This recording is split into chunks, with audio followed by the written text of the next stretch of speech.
Hello everyone, welcome to life in friends mini blog. যেহেতু আমাদের অ্যানিভার্সারিতে দিদি এবার আসতে পারেনি, সেই জন্য আমাদের জন্য সুন্দর একটা গিফট পাঠিয়েছিল। বক্সটা ছিল এফএনবি মানে ফানস অ্যান্ড পেটালসের। তো চলো আনবক্সিং করে দেখা যাক ভেতরে কি আছে।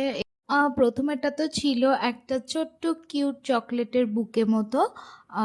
জানেই দিদি যে আমার চকলেট খেতে খুব ভালোবাসি আমি, সেই জন্য আমার জন্য কিছুটা চকলেট পাঠিয়েছে। আর একটা বক্স আছে, ধরো কি একটা স্পিকারের মতো লাগছে এটা দেখতে। এটা পোর্টেবল একটা স্পিকার ছিল, চলো ওপেন করে এটা।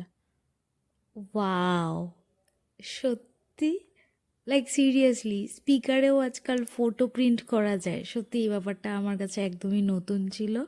আর সুন্দর একটা লাইটও জ্বলছে, খুব সুন্দর লেগেছে। আর একটা মেসেজও দিয়েছে মনে হচ্ছে।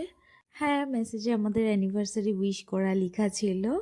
তো তোমাদের কেমন লাগলো দিদির পাঠানো গিফটটা কমেন্টস করে জানিও। তোমরাও চাইলে তোমাদের কাছের মানুষকে এফএনপি থেকে গিফট পাঠিয়ে খুশি করে দিতে পারো। Bye bye.